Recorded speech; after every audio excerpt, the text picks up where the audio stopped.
9 सितंबर को देश के नए उपराष्ट्रपति के नाम का ऐलान हो जाएगा। इस बार उपराष्ट्रपति चुनाव में एनडीए प्रत्याशी सीपी राधाकृष्णन और विपक्ष के बी सुदर्शन रेड्डी के बीच सीधा मुकाबला है। इस बीच दो राजनीतिक दलों ने कल के होने वाले उपराष्ट्रपति चुनाव से दूर रहने का ऐलान कर दिया है। इन दलों में बीआरएस और बीजू जनता दल शामिल हैं। इन दो पार्टियों की उपराष्ट्रपति चुनाव से दूरी बनाने से किसको फायदा होने वाला है? बीआरएस और बीजू जनता दल के अलावा और कौन सी पार्टियों ने अब तक अपना रुख साफ नहीं किया है? नमस्कार, मैं ऋचा पराशर और आप देख रहे हैं वन इंडिया हिंदी। जगदीप धनखड़ के अचानक स्वास्थ्य कारणों का हवाला देते हुए 21 जुलाई को उपराष्ट्रपति पद से इस्तीफा दे दिया था, जिस कारण रिक्त हुए उपराष्ट्रपति पद के लिए मध्यावधि चुनाव कराया जा रहा है। अब कल यानी 9 सितंबर को यह प्रक्रिया पूरी कर ली जाएगी और इसके साथ ही देश को नया उपराष्ट्रपति भी मिल जाएगा। बीआरएस और बीजेडी उपराष्ट्रपति पद के मतदान में नहीं होंगे शामिल।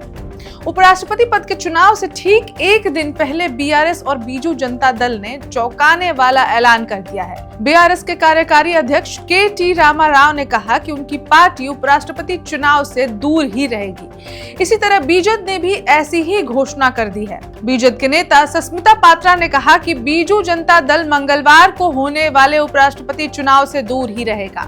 बीजेडी और बीआरएस के अलावा कुछ ऐसे भी दल हैं जिन्होंने अभी तक ये क्लियर नहीं किया है कि वो इस चुनाव में भाग लेंगे या नहीं। इन दलों ने अभी तक साफ नहीं की है स्थिति।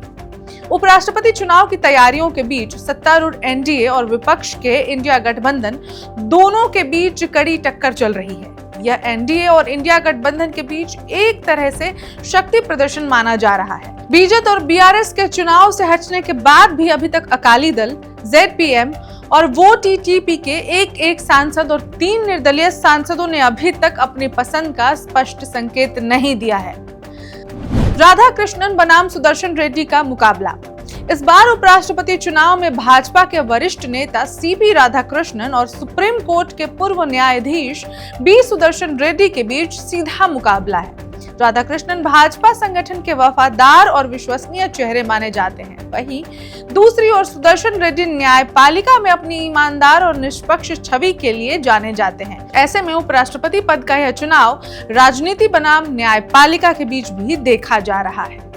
एनडीए गठबंधन के प्रत्याशी की जीत लगभग तय।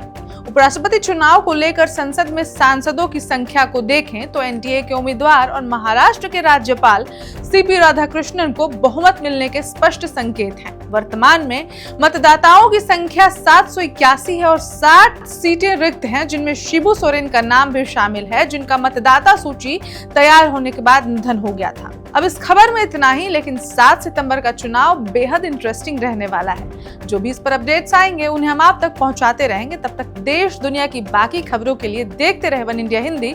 नमस्कार। Subscribe to One India and never miss an update. Download the One India app now.